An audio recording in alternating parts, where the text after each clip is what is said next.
Well, hello and welcome to this special edition of SPAG Dialogue. On Women's Equality Day, we decided to bring together a group of women from SPAG to talk about various issues. At SPAG, we pride ourselves in consistently creating an environment of productivity and equality sans any form of gender bias. And today, taking that thought forward, we decided to bring together the women of SPAG. And the aim of having this conversation is to talk about what equality stands for in the wake of the pandemic. The pandemic has taken a toll on everyone's emotional and mental well-being, irrespective of gender. However, we decided to pick up on an issue that has much been spoken about lately. Women's equality is an issue that's not new, but recently in the light of the pandemic, there's been an increased focus on gender roles, equality at home, and the impact of the lockdown and work from home on working women and their mental health. We held several internal discussions, and the one thing that emerged through them was that each woman has a different story to tell. So we thought, why not put all of these perspectives together out there and stir the discussion on work from home and equality, gender roles, women's solidarity, and mental health. We have a big panel today, as you can see, and the idea of that is solely to bring together as many perspectives as possible, as I've mentioned before, and stir a conversation that's positive and enriching. So without wasting any more time, let's get started. Welcoming the women of SPAG, we have with us Ritika Jahuri, Vartika Kanodia, and Sarita Binjola joining us from Delhi NCR. Ritika Dutt is joining us from Mumbai. Vagmita Sharma and Elizabeth Aruldos are joining us from Singapore, and Nia Alexander from Bangalore. Thank you so much for joining us today. And I'm Iknoor Kaur, who will be moderating this wonderful panel today. Just to give you a brief idea of what the session will look like today, we'll be having a very short discussion where we'll be putting forth all our perspectives on various issues related to gender equality. This will be followed by a Q&A session where we will interact with all of you and would love to hear what you have to say and would also love you to share your experiences with us. So without further ado, let's begin. I'd like to first start this session talking about the concept of equality in the first place. Of course, men and women are physiologically different, but when we discuss equality, we talk particularly about cerebral equality and the right to equal opportunity. Vagmita, I want to first bring you in on this and ask you, how important do you think it is to just understand this concept before you start any kind of discussion around equality? So thank you so much, Iknoor, for this lovely opportunity of having me as a part of this discussion. I would like to begin this conversation with a piece of statistics, a very generic yet very interesting statistic, which we all are aware of, but we keep forgetting it in our daily lives. The global population is equally split between men and women, which also implies that the brain power contributed by men is equal to that power contributed by the women.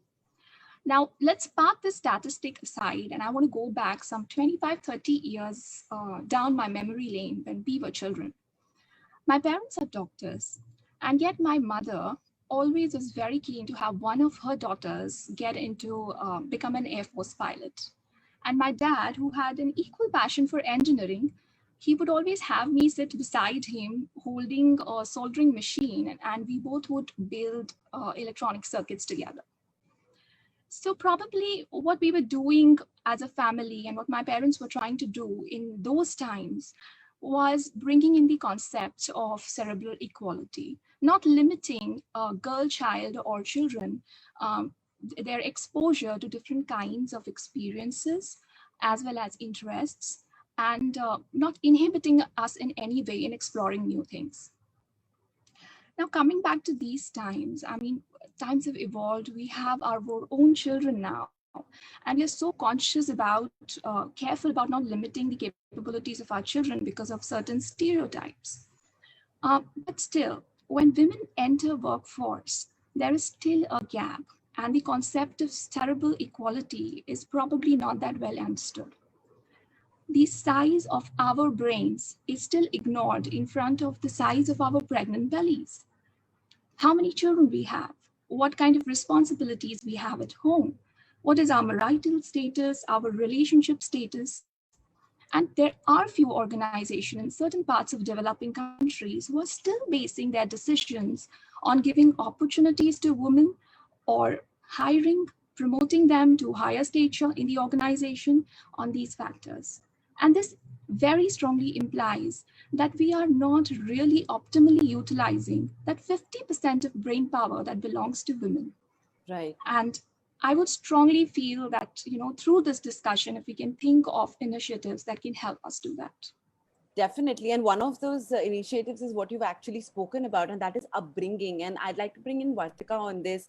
Vartika, how important is upbringing and education? Of course, all of us here still stand at a much, privileged pedestal because we've all had certain opportunities given to us, which many women do not get very easily. We're talking about upbringing in general. How do you think that plays a big role? And also, do you think that is something that needs to be normalized in the future with the future generations in terms of cerebral equality and right to equal opportunity?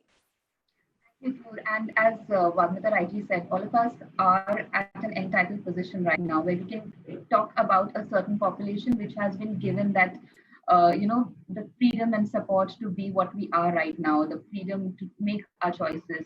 And of course, that really goes back to our families who've supported us to think the way we would want to think and not stereotype us in a certain way of thinking and just molding us as to how we should become in the future.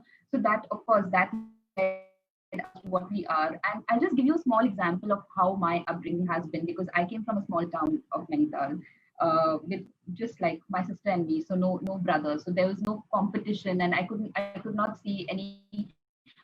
I could see that in my neighborhood there were prejudices against the sisters and the family, and the brother was treated in a very nice way. Whereas my parents never thought that, oh, she's a girl, she should not be going out and playing cricket with the gully boys and doing anything which a girl should not be doing. And then I moved on to be a part of a convent, all girls convent school, where of course it was all about competing against women. And then went on to do my graduation from an only girls school. So it was up to the age of my like 20 or something, where I was just in a very very protected girl environment. I don't think I was you know in that environment where I was looking at boys as competition or thinking that, oh yes, I can't do this because I'm a girl, and he can do this because he's a boy. So that, thankfully, in my upbringing, that never came as a big hurdle. Whereas when I came to the big bad media world before German communication, I was working as a journalist. And that's when I was actually exposed to how there are these prejudices, especially in a newsroom, against women who are limited to, certain kind of thinking. Okay, in a creative field, you're good, whereas technically you would not be as great.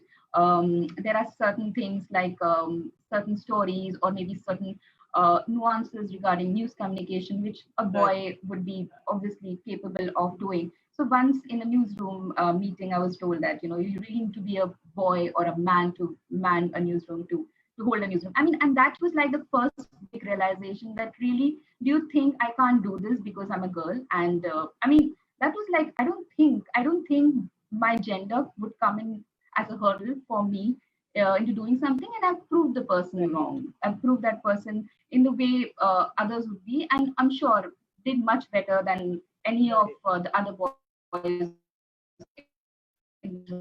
could have. Of course, so these are the prejudices which one of us we put in front of us as we grow ahead in career. That, okay, sorry, maybe I can limit myself. Maybe I could not go on to that territory. Maybe that I'm not defined for that territory because of my gender. So of course, we ourselves as women and our upbringing does a lot to help us get that pre-notion in our minds as we move on in our career. And this also brings in the whole topic about perception. And Sarita, I want to bring you in here because you deal a lot in terms of how one is perceived when they're hired into an agency.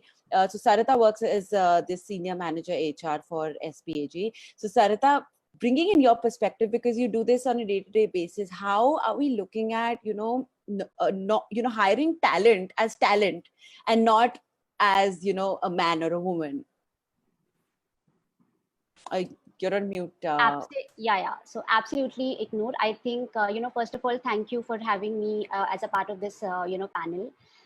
Secondly, when we talk about organizations, and so rightly, like Vagmita said, a lot of a lot of organizations, a lot of people kind of do not understand the concept of cerebral equality so much. But the good thing is that people have become aware of it. But I think from an organization perspective, when we are kind of also hiring people, or when we are actually talking to a lot of potential candidates, I think somewhere in our minds, we do have that unconscious biasness, when we are hiring people, thinking that, we hire a woman, she will not be able to give in that extra time, that is required for a particular job role. So I think that sort of a thinking, is still there. I would only say that, we all are aware of it, but I think practically the only thing is implementing. I see implementation is a problem. So a lot of organizations, while they may have all of this on their minds, but implementing is most of the times like a problem.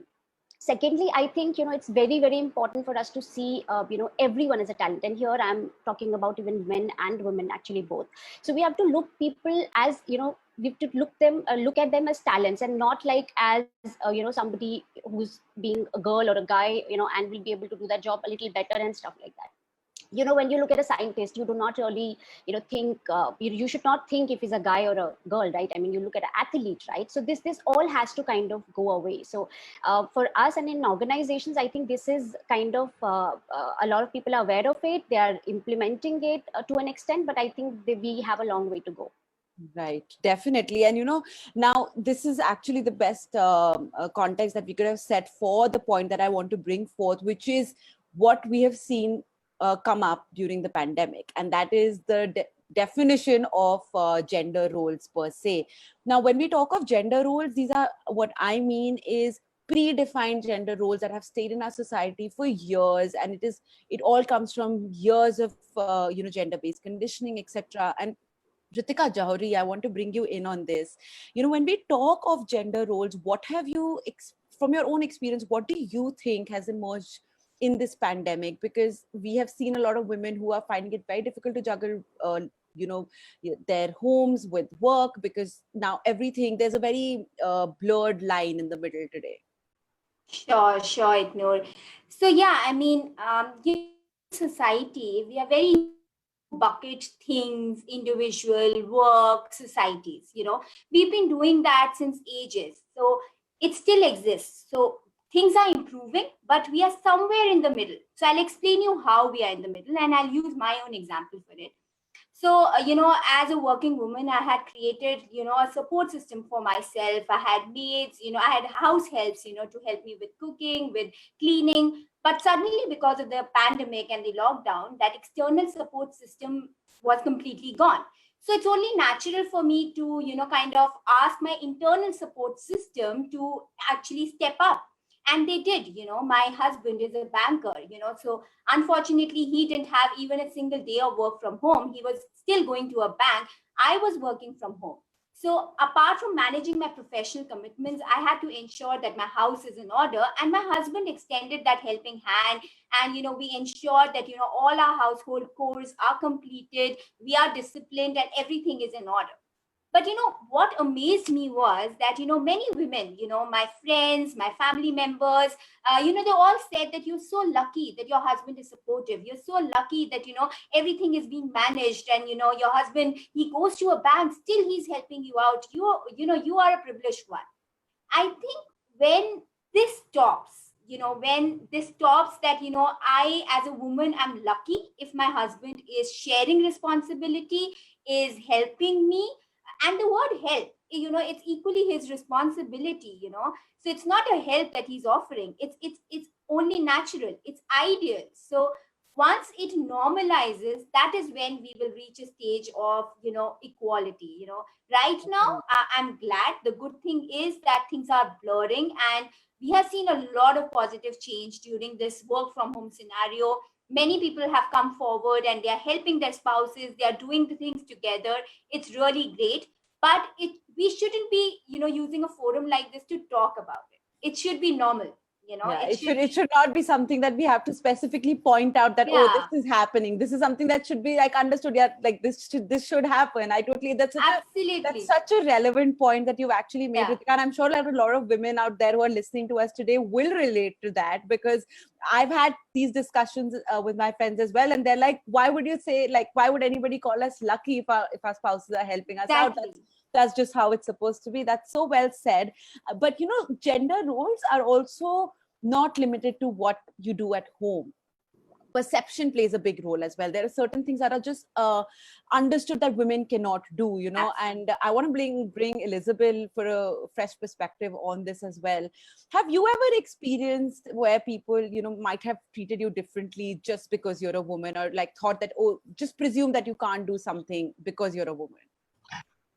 Hi, Nora. Thanks so much for having me in this discussion. I think, in light of COVID and what's been happening, we've all been, cooped up in our own homes. And because of that, I have gotten into a few hobbies that are quite home-based. Like, for example, I'm really into gaming and into painting monsters and figurines. And that is considered to be quite a male-dominated kind of hobby. So I actually did have an experience in the past couple of months where I went into a shop, into a sort of like a figurine shop that sold these sort of products. And when the staff was talking to me, he, realized that of course I'm a woman, and he changed the way that he spoke to me when explaining how the products worked. He was quite condescending in his tone, and he tried to make everything sound a lot simpler. And I think the one that really struck me the most was that he used makeup analogies to describe something that I already knew quite, the topic that I was very familiar with. So immediately he already was condescending and kind of didn't think that I had that intellectual capacity to understand what he was talking about. So I think, I come from a family that's quite open-minded, and I have 3 brothers, and I do have a strong family who are quite understanding, and they don't discriminate me in any way. But so I think I've also been in my own little happy bubble where I don't really, feel the need to talk about these sort of issues. But when I did experience that situation, it kind of made me realize that, wow, other women out there are also in the little things that they do experience these sort of situations. Right. And I just felt that, it was quite an eye-opening experience for me. And also it did show me that perhaps I should voice out these concerns so that other women can, feel more safe to also talk about this. And these are the reasons why women are afraid to go into all these male-dominated hobbies, because they don't want to experience such a reaction, and they don't want to be talked down to as well. So that's kind of like my experience, into how these perceptions actually do affect women. And that's actually such an important point that you've made, Elizabeth, because self-doubt is something that we hear a lot of women talk about as well. We've heard experiences, be it from our friends, from our family members, where you're afraid to step into something just because of self-doubt created because of this kind of conditioning per se.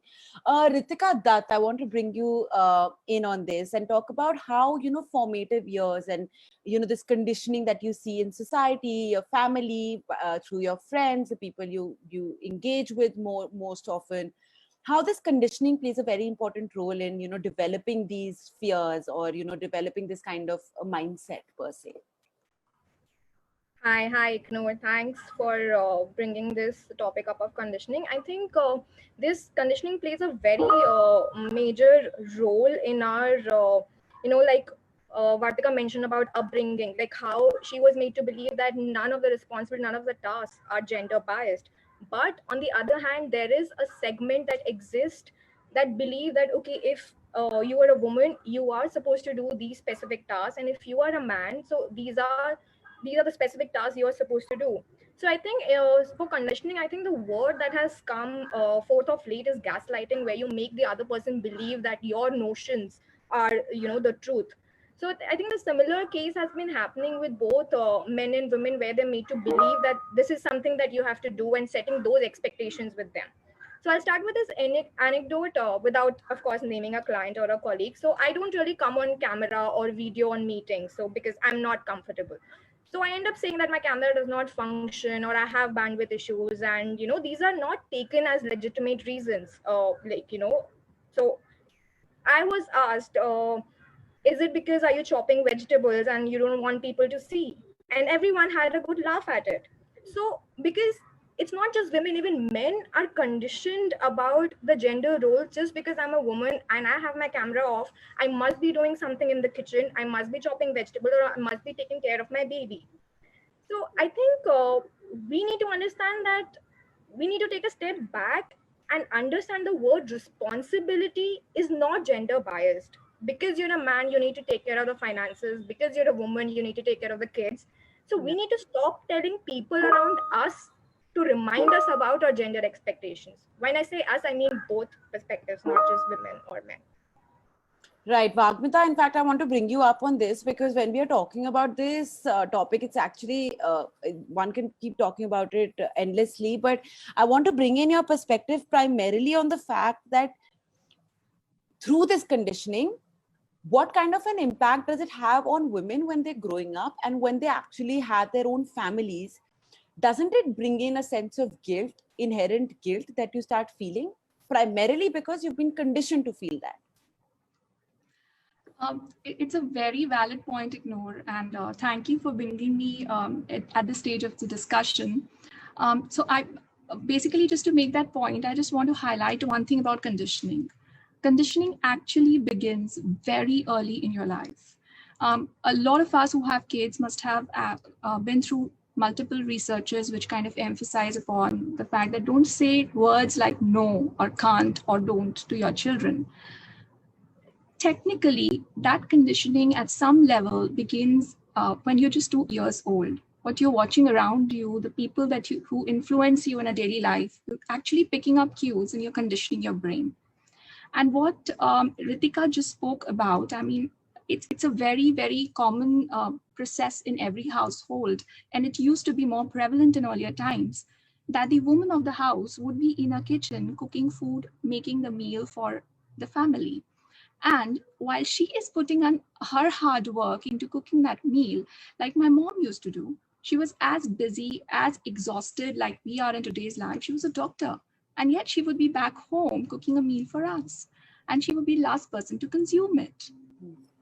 I grew up watching that, and that conditioned my brain that this is what a perfect woman is like. This is what an ideal way to be a woman, that you have to be strong enough to manage the external environment, be good at your profession, and at the same time, anything on the family front should not be missed out at all.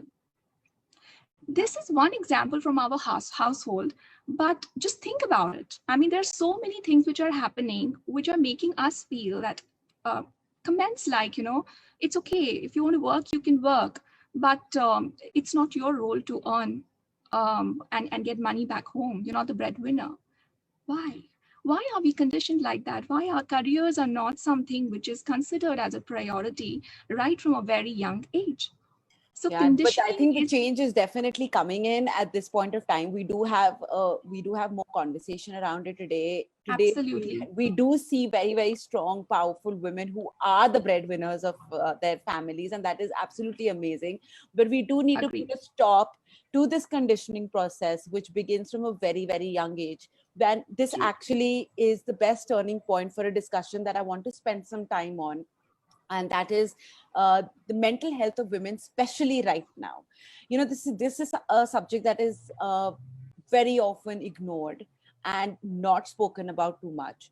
At this point specifically, during the pandemic, while we are seeing, of course, most of us are privileged enough to have people in our households who are sharing responsibilities with us, but we also have women who do not have that luxury and who probably are feeling additional pressure today to perform at home and at work. And all of this added pressure is leading to a mental strain that we are not talking about enough. And this added pressure, this, like you mentioned, the fact that we are told that we need to be strong enough to be able to manage everything together, just that pressure is leading to anxiety issues, to stress disorders. We are seeing women who are dealing with multiple mental issues and not seeking help as well because of that whole notion that you have to be strong. And I want to bring Nia in this into this discussion right now. Nia, how do you look at this environment per se that women are in today, especially in light of the pandemic? Sure. Thanks, Ignore. Thanks for having me on the show. Well, I'm no mental health expert, but this is a topic that's very close to my heart. Also, because I am someone who have been through a bit of a traumatic experience because I was subjected to a very toxic workplace environment. So I completely understand the importance of looking after your mental health well-being and also reaching out to the right people when you really need that help and support. You shouldn't limit yourself to just talking to your family or friends. Obviously, they will be there to help, but they cannot, most of the times, they cannot provide that professional help that you require. So I would recommend, if you feel that stress and anxiety, though it's part, it comes with the line of work that we are in. If it hampers your daily work, or if you think that your daily routine or life is getting affected because of the stress and anxiety, you should not shy away from seeking professional help. Like I said, I'm someone who have been through those tough situations, and have reached out for therapy and have gained extremely and benefited extremely well from it. There was the other panel members spoke about, a lot of organizations, those they speak about mental health well-being are very vocal about it, but when it comes to actually practicing it, a lot of them do not have proper guidance, or sort of brush it down, saying that why don't you take vacation, or why are you spending so much money on therapy? Invest that money in yourself, or go for vacation, come back after a few days, you might feel better. But those are very temporary solutions. Those are not going to help you in long term. What you should look for is for long term solutions where you can get help, and also practice those inputs in a way that you can maneuver through your day and are well equipped to handle any stress, or in any such situations where you are anxious and not able to deal with it or cope up with. So especially during the pandemic, where we do not have too many distractions, where we do not have relatives or friends and family to meet on a regular basis, you have to turn to yourself and make sure that you are capable to take care of your mental health well-being. Yes. This is something that I practice on a daily basis, might help the audience here. No matter how late, early, in what mental state that I wake up in the morning, I always make sure that I write 3 pages. Even if I do not have anything straight up in my mind, I make sure that whatever comes to my mind at that point, I keep writing.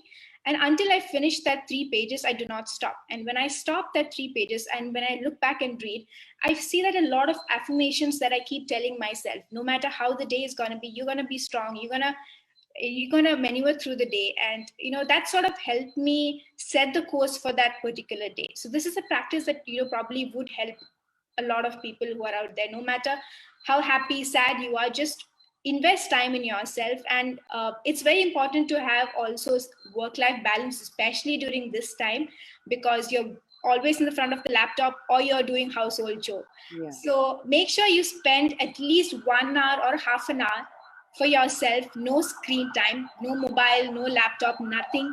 Listen to calming music, or ambient music, or turn to art, anything that would make you happy and feel better, so that you can manage the rest of the day or the next day in a much better way. Thank you so much for that, Nia. I'm sure that everybody who's listening in today is going to definitely take some tips from that to help them, because I think the pandemic has not been easy on most of us, and that of course is irrespective of gender. There are a lot of things that have come to the fore in light of the pandemic, and I want to bring in Vartika on that. When we talk of mental health as an issue, how important is it for team leaders, for organizations, your bosses, to be not just empathetic in the way they speak to you, but empathetic in the way they treat you at work? Absolutely, and very, very important. As Nia said, of course, one, that self-time and investing in yourself is important, whereas people around you are also important to help you go through, help you understand how you want to find solutions to what you're going through. So as Nia, taking the cue from her, that coming from a toxic work environment, you learn a lot as to how you want to give back to your team from what you're getting from your bosses. if you get a lot of stress, you get a lot of tension, you get a lot of responsibility, maybe you trickle down that to your team members, and then of course the whole vicious cycle goes on. Whereas if you get a lot of help and support from your bosses, you would want to do do the same thing for your team. So I'll just give you an instant, of course, without naming anyone and giving much detail, but there's something which happened recently, and I was in the middle of it, and there was a huge presentation that we wanted to have for one of our clients. It was kind of really very important for the company, and I was supposed to have lead the presentation, and I couldn't do it. I mean, I don't know why. I was feeling very anxious for the whole week, and there was something personal going on with me. I couldn't do it. Like 2 hours before the presentation, I called up my senior and I said, I can't do it. And I just broke down. I didn't know. I mean, I'm supposed to be a very strong woman. I can take care of things, and I've never done that. And I don't know why that happened. I mean, and I don't know what I was going through. But there he was. He was like, no, it's okay. You take care of yourself. You'll take care of it. And I know how important it was for him to have like let go of me and wanted me to be there. But they just supported me, and I wanted to ask someone else to do that the same thing, and my team members stepped in for me. And I mean, that was so important, because I'm sure if I was elsewhere, would have been really difficult to maybe just go up to that person 2 hours before the presentation that I'm not able to do it. And then if I get something from my seniors, I'll surely would want to take that to my team. I would want to be more supportive, be more understanding, understand the kind of concerns that they're going through in their daily lives. I remember when the lockdown started, all of us were like in a tizzy, because it was just so difficult. I mean, there were kids who were staying all by themselves. They had no one to go to. They were facing all that all by themselves, no ration at home and everything. It was for us to like just get together as a team, just make sure that on a personal basis we talking to people, we ensuring that they're fine, getting to know each and everyone's problem. Not like I'm not here as a team leader to just get the job done. I'm making sure that my team is like developing well with me. They're just growing with me. They just motivated to work, even if they're not. So let's have some music around, music karaoke is going on, have some virtual parties on every Friday, have some drinks going on. So at least you're just celebrating, even though you're like far away from each other, remotely connected, but at least you're connected on a daily basis. We talk to each other. We just have that, pictures clicked up, making plans of meeting up and everything. So at least we have that, support system being provided. I think we've seen an increase of that through the pandemic also, which is such a pleasant thing to see. I mean, every organization that's doing that, I think kudos to them. And I want to bring in Sarita on this as well. How important do you think really it is for organizations to just check in, and like check in with their employees and ask them, are you doing okay? Because sometimes employees may feel that if they voice their fears, or if they voice their concerns, their anxieties, they might be looked at as weak or as incompetent, and that kind of usually pulls people back from actually expressing how they're feeling, and that will at some point impact productivity. Absolutely, Ignore. I think very, very important, for an organization, I think, to start with is to understand the symptoms, of mental health. I mean, somebody who's mentally not well, it's very important for us to understand the symptoms. Most of the times, again, like we talk about mental health so much, but we do not know, and we do not get to know. So like Vartika said, I think most of the times we are having a conversation with the people, and, a lot of managers do not know about, their team members going through an issue, right? So it's very important. So, low concentration. So, what does mental health, kind of signify, or what does it say? So what basically happens is you are all constantly thinking about work, but when you are actually, supposed to kind of start working, then what happens is you are not able to concentrate. Okay, you have anxiety, you have a sort of a depression. So these are some symptoms that, as managers, we have to be first aware of, to be able to then get to the solutions, and then get to know, and then get to provide solutions to our team members. That's one. I think, also for employees, most of the times what happens is they do not know the support system that they're going to get from their managers. So hence it is also very important for us as managers to be able to give that support to people, and to make sure and to make them understand that, whenever they voice out such things, they will be helped, and from an organization perspective also, there will be a support extended to them. Right. So these are two very, very important things, for us to absolutely, kind of take care of mental health in organizations. But then I think two things again I would like to kind of put forward here. I think as leaders it is important, and when I'm saying leaders, most of the times even you guys, I think we are all most of us who are a part of this panel, we all also kind of handle a team. I think it's not only for your team members but for you also. Whenever you are also kind of going through something like this, I think it's very important for you to voice out. I think we need to make that cultural shift. We need to make sure that people are kind of voicing their opinions on things like this. They are telling you and they're having a conversation with you. I think like as an organization, we train our people on skills, right? I mean, we do a lot of training sessions. I think there is now a need for us to train our people to voice out things like this. It is very, very important. Yeah. Definitely. I think that is something that needs to be an integral part of each organization, at least now, especially because there is a conversation about it today.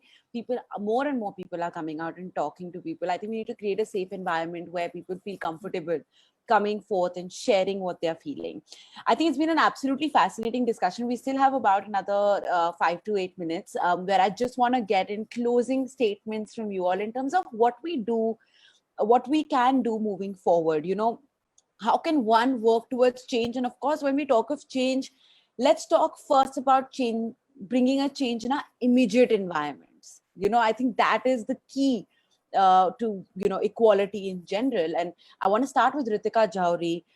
How do you look at creating a change in your immediate environment? What do you think? What is a one tip that you can give to our viewers today? Okay, so what I've applied for myself is that discipline and time management. These are two things that we have been growing, and we've heard as we've been told about how to manage our work, manage our lives. But I think the work from home scenario has really explained and brought to the fore how we need to apply it in reality. So one thing that I would like to talk about today is discipline yourself. So when it comes to discipline, it's not only about doing your work on time, being committed, being dedicated. No, it's also about how you manage the way you're feeling. Please do not be harsh on yourself. It's okay if some work at home is not done. It's okay to not be okay. I mean, it's absolutely fine. So discipline yourself to to be positive. Discipline yourself to create that balance between work and family. So what I have done for myself is that while I have shifted my office to my home, I've taken over my son's room, and that is my office. But I've also ensured that the room that I have for my family, the space that I have for the family, I do not intrude that with my office work. That is the discipline that we need to follow. Also in terms of timings. If I have a certain time for my work and there is a certain time for my family, I should not mix the two. So that discipline you need to apply in your life, and that is extremely important, and that has worked for me. That's amazing. Let's go quickly around the panel to get in everybody's quick perspectives before we move on to the Q&A session. Just a quick word to all our attendees out here. Please do ask whatever questions you have in the Q&A box or in the chat box, and we will answer all of those questions in the next 5 minutes. So just quickly going around the panel to get in last, one-liners, your one tip to bring about change in your immediate environment. Nia, over to you. Sure. I would say, try to understand yourself better, what makes you happy. Set aside the work, apart in your personal life, what makes you happy, truly happy. Try to do that more often. Work is just work, but you need to take care of yourself. Only then you will be able to do work better. So find your passion, find what makes you happy, and stick to it. Amazing. Vartika, what would you like to say? I'll just say that don't stop believing in yourself, because self-aware of what you are, what you can deliver, because you may be stronger than you feel right now. You may be worth a lot more what you feel right now. You are not molded into XYZ category by other people. Just explore yourself, just move on, just give yourself the freedom to make choices. You may be wrong, you may be committing bad mistakes, but of course you'll have your learnings from there. So just go, just chill. Yeah, just live a bindas life. Don't stress too much, and just believe in yourself. You'll be fine. You'll survive all that hardship and everything. I think that's an amazing tip for everybody. I'm sure all our attendees will definitely take you up on that. Ritika Dutt, what would you like to add? So my tips will be two-pronged. One, for the people around us, I think the biggest change we can bring about is to not evaluate anyone's personality or aptitude based on the gender. So let's have a broad mindset and be more mindful while having conversations around. And the other thing for us, I think our attitude or the way we think is our choice. So I've heard a lot of time when people say, oh, I'm like this only, or I'm cut out like this only. So no, I think we have a choice to say no, a choice to start objecting to things that make you uncomfortable. And of course, cliche as it sounds, like Vartika said, believe in yourself, and we must break the chain. If we think this has been happening, the chain needs to be broken from us. Definitely. Elizabeth, your point of view on this. So I think one key takeaway is that I think we should always speak up on issues, even if it doesn't affect us firsthand. So my kind of mistake that I've always made is that I've always been silent about it because I didn't experience any discrimination that's notable. But if I don't voice it out, then there's other people who'll be afraid to voice it out. So I feel like we are privileged and fortunate to be in a position where we have a voice and we can use it.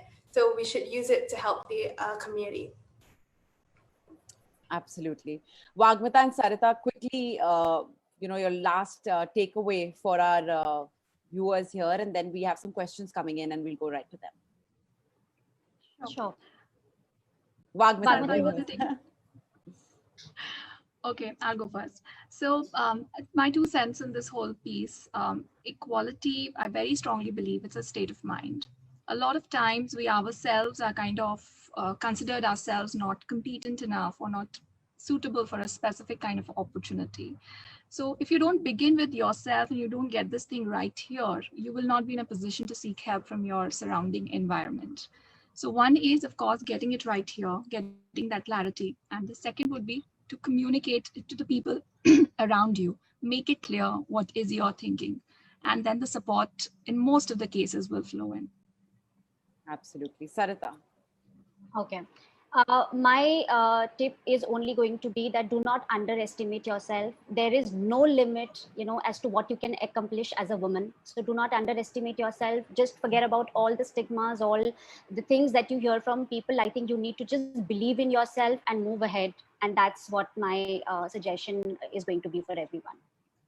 That's absolutely amazing. I think all of these tips are is something that at least someone or the other will relate to. And I hope everybody who's been listening to us today has something to take back home with them today. Now we have some questions that are coming in. I'm going to jump right into those. So the first question that's come in is, what according to you are the reasons that there are so many women at entry and mid-level in PR consulting, but at leadership levels other than founders, there are very few women leaders, especially in India? So while there are a lot of women at entry and mid levels in PR, there are not many at leadership in leadership roles. This is the first question that's come in. Who would like to take up this question? Ritika Jauhari, would you like to answer that?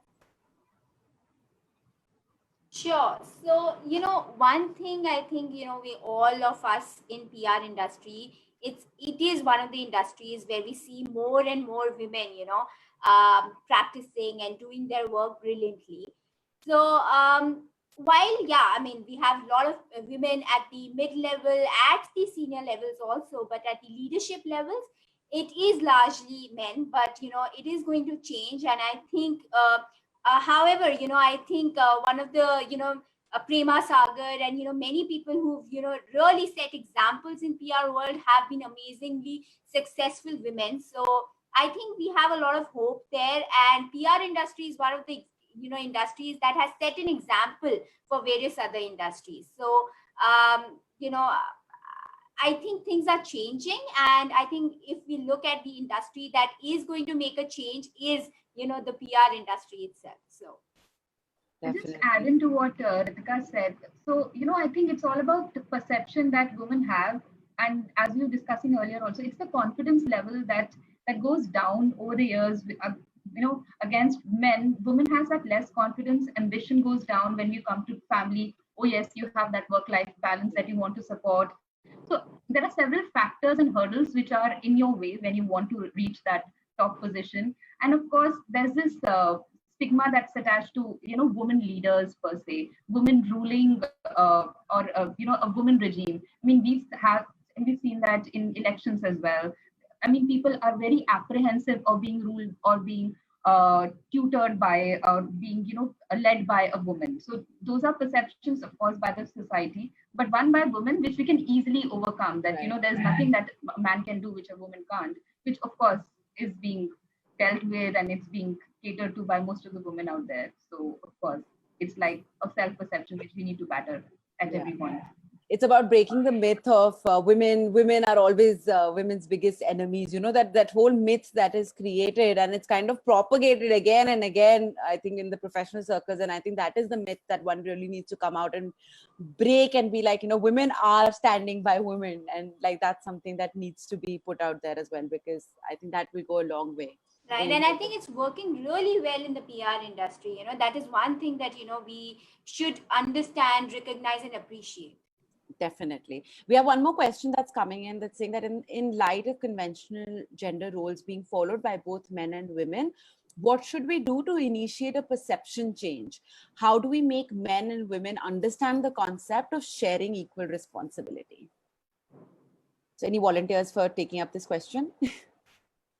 So I think I can take up this question.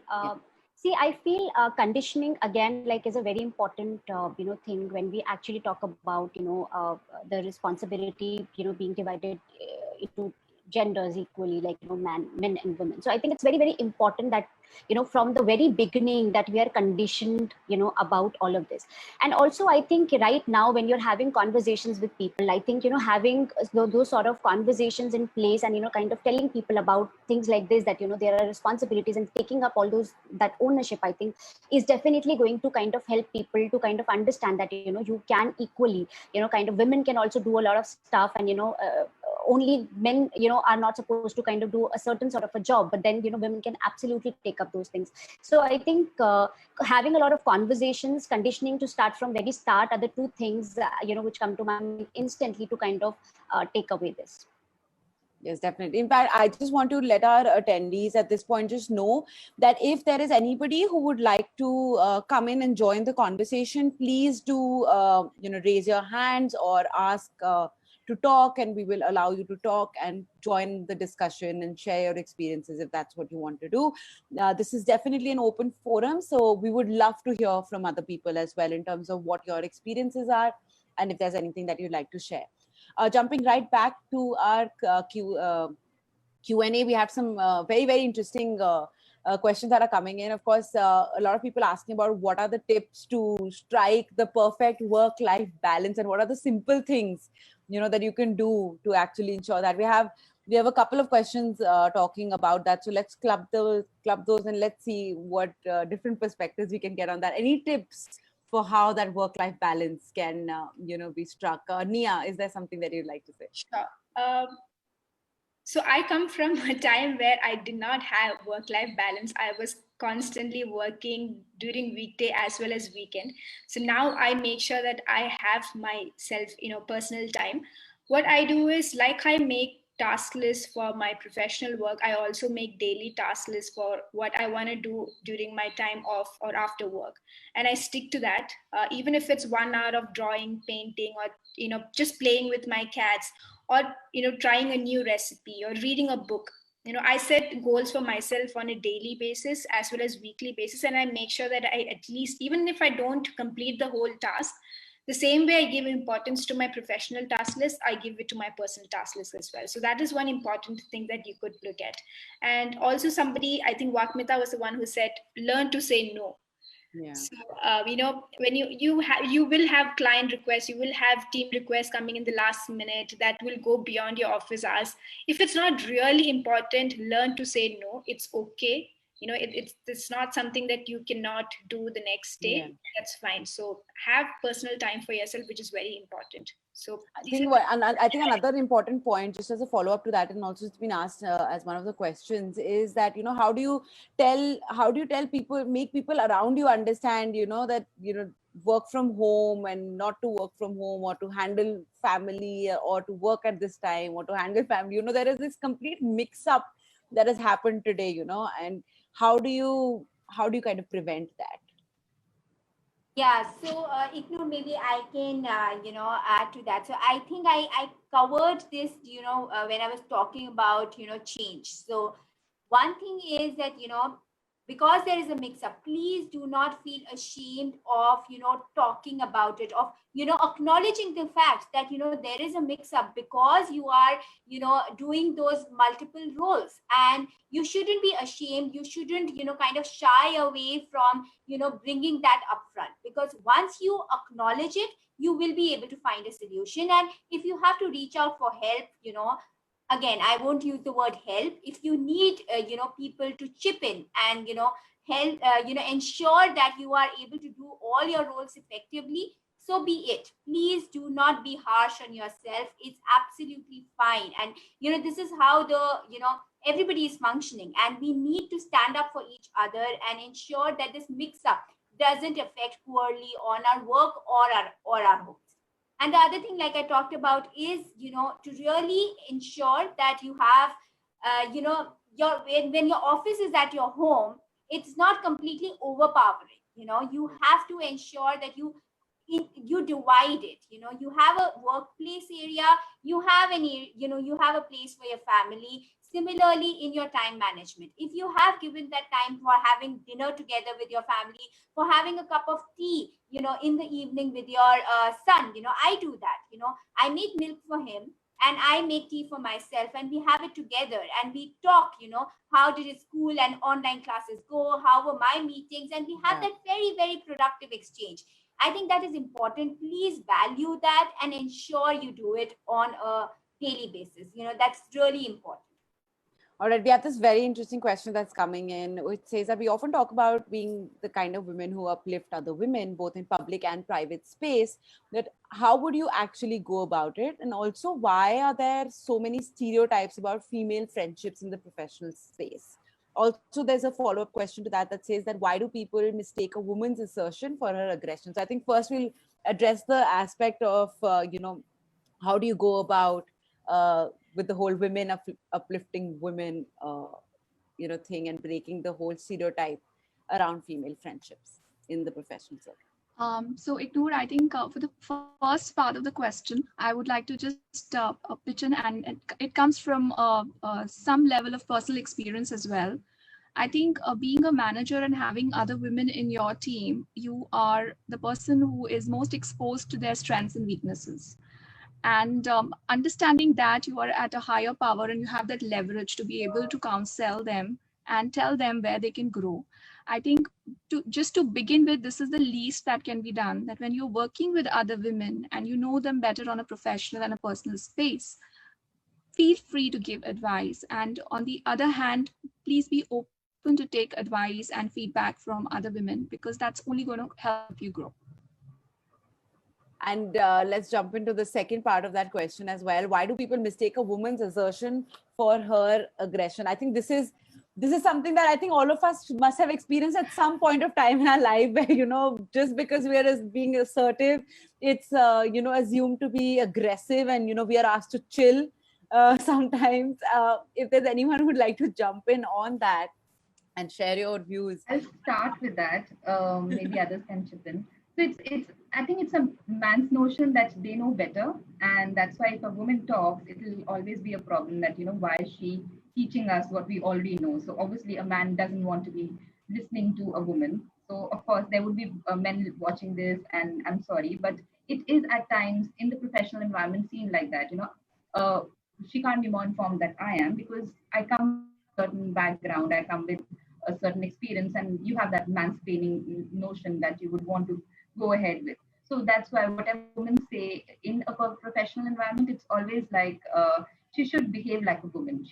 So a woman is supposedly a person who needs to listen, not speak as such, not be doing the explaining, whereas just do the listening and doing the work on the basis of the notes that I take. Whereas if I'm a strong woman who's grown up and has had my experiences and my knowledge, I would have my way of thinking. I would want to think before I work.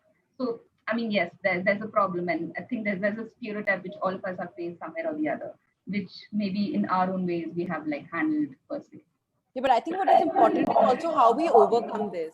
You know, if we can actually, like, I know for a fact that I make it a point that, you know, if somebody tells me to like chill or calm down, if I'm being assertive, I make it very clear that I don't need to chill. You know, I'm making a point and I'd rather have you listen to it. And if you have a problem with me professionally, then you say it in professional terms rather than, you know, put me down just in with an excuse that, you know, you're being aggressive. And I think that is something that more and more women need to do. You know, if you're being assertive, you need to stick to that and be like, this, I'm saying something and I'm talking about it knowing Yeah, fully if you well have your and facts aware of ready, the if you have the reasoning in place, I mean, yeah, there I shouldn't be think a we problem shouldn't. as I to think why we you should shouldn't be get doing it. intimidated. I think we tend to get intimidated very quickly, and I think that is where the change needs to come. So I think that is an answer Agree. to that question. You know, we need to stop getting intimidated with anybody trying to, you know, put us down, calling us aggressive just when we are being assertive. Okay, moving on. Women's biological clock and the arc of growing from mid-manager to leadership role generally coincides. Most women opt for motherhood, and then coming back to workplace might set them back. How can that be managed, and what is the role of the organization in this? And I think this is a very, very relevant question that I think most women will relate to today. Who'd like to jump in on this, Sarita? So I think, you know, first it starts from ourselves. I think first we need to be, you know, as women, we need to be very, very, you know, conscious. And, you know, when we have taken a decision, you know, of kind of resuming back to office, I think that in itself is something that we need to kind of focus on. So I think the first step is being, you know, kind of taken by us. And the moment we do that, I think from an organization's perspective, in terms of flexi work timings for women, you know, who are kind of resuming, they kind of settle in and kind of giving them support in terms of, you know, whatever that they would need, you know, a day off, you know, for example, they need for their, you know, children at home, or, you know, when, because obviously they have, you know, a certain sort of a time period that they would need for home. I think that is, those are the kind of things that at an organization level we can do.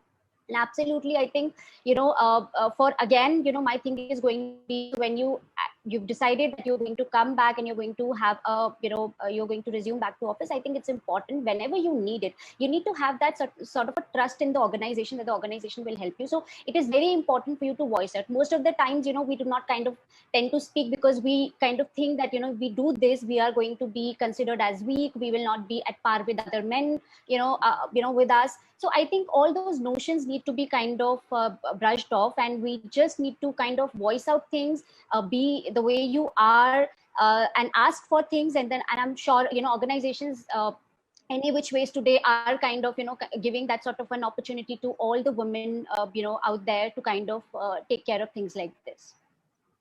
I hope this answers the question. Just to add to that, Yeah. I think this question that came up is relevant to the first question that came up, like why there are no leaders or less leaders, you know, women leaders at higher level.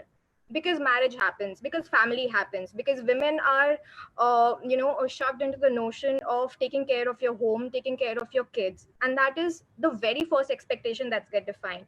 So like Sarita mentioned, voicing it out, not just with the organization, but I think at a very personal level with people or the family that you are living with, you need to have that kind of an expectation setting. This is my ambition, this is what I have been wanting to do, and this is what I will. I mean, that personally has helped me. While of course, yes, you know, like you said, if you're being assertive, you're labeled as aggressive, and I'm being labeled as a rebel in my house. But that's fine. But that is not going to stop me from chasing my ambitions for sure. So that is one quick tip if people are wanting to know what can you do to have those expectations. I think confidence, like I think self-confidence plays a very, very important role. True. And I mean, if you guys would like to share your opinions on that, because I genuinely feel that a lot of times, and Ritika, that you mentioned gaslighting earlier as well. I think that really, really does put us down. You know, we are made to think that, you know, there are these logical arguments thrown at us at times, and we are made to like look back and like reconsider that what we were thinking was on the right track or not, or oh, maybe I was the one who was not thinking correctly. And I think that is where we need to have the confidence in our ambitions, in our goal, in our skill set in general, we should know that, yes, we are good at our jobs, we are good at what we do, and we need to stand up for that with the same confidence that we see men doing as well. And yes, we become mothers. Yes, we have kids to take care of at home, but that does not mean that you cannot excel professionally. Absolutely, absolutely. And I think we have some more questions that are coming in, so let's take them. We'll have another about 5 minutes before we wrap up this absolutely fascinating session. I think this is a discussion that can go on forever and ever, but let's take in a couple of more questions that have come in. There's one question that's come in talking about unpaid labor at home per se. I think we have discussed that through the discussion as well. So I think that question is more or less answered. But we have one question that's saying that says, you all as managers manage and take care of your teams well. What would you expect the management to do for you to help you manage your team as well as home smoothly together? And what are your expectations from the leaders? I think Vartika covered that quite largely as well in her discussion, but is there any other input that you would like to give in on that? I think it's all about understanding your team, not like, okay, they're not like robots working for you. It's more about a personal who's working with you, who has a life, who has emotions. So you see that person as a person who would have his shortcomings, who would have his ambitions to take care of. So having that personal connect with your team members is very important, so that you know what the positives and the negatives are, so that you can help that person at a very, very personal level, other than just taking that person as a person who just does your job. So that's very important, to have that emotional and personal connect with each and every team member. And of course, managers have to take time out to develop that relationship over the years. Definitely. And there's one question that I think I'd like to answer right up. It says, who decides the expiry date of a woman's dream? Nobody decides the expiry date of a woman's dream, because there is no expiry date to a woman's dream. It's not about a woman's dream or a man's dream, anybody's dream. There should never be an expiry date, irrespective. Nobody except you decides that. So I think I'd just like to answer that question and right there before even taking it to the panel, because I don't think it deserves a discussion. One question that's coming in is, don't you think a big step towards inequality is not having to ask for it? And I think that takes us right back to the beginning of this discussion where we talked about right to equal opportunity. What do you think? Okay, I lost the question, but yeah, that was, is there anybody who would like to comment on that? Yeah, I mean, I think, like I mentioned that, the time when we stop having such forums where we have to talk about the need for equality, equal opportunity, and, things being given as special privilege to women, I think that's when we'll provide a level playing field for all women. There should be no need to talk about it. It's absolutely normal, and it is the ideal way of working.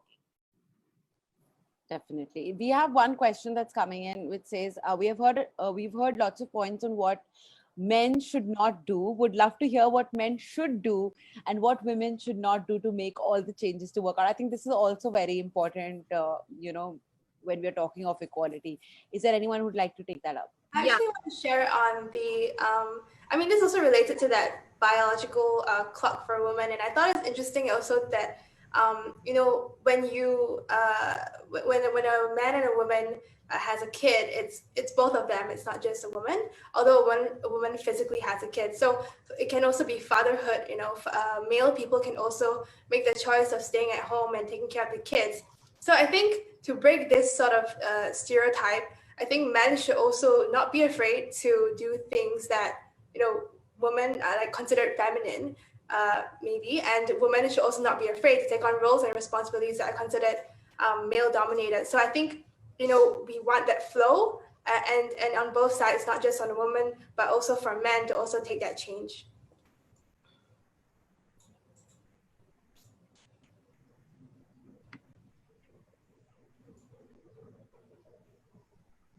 I think we've lost Ignore. Maybe we can just continue talking and then she's back. But it's more about not getting defined by the men in the world. It's more about taking decisions for yourself, getting that freedom. Even if you make mistakes, it's okay. You'll be fine. We'll learn from them. So at least that's how it answers that, yes, we would want men to support us. We would want men to be there for us and not come in our way, not define the rules and regulations for us, because we can define that for ourselves. We don't want others to do that for ourselves. Yes, Ignore is back. I was holding the fort till the time you came back. I'm so sorry. There clearly seems to be power cuts, but which is why I got disconnected. I'm going to take one more question in before we close the session. I think I think we've discussed most of the points, so I'm skipping a few questions that have been asked because I think they've been answered through the course of the entire discussion that we had today.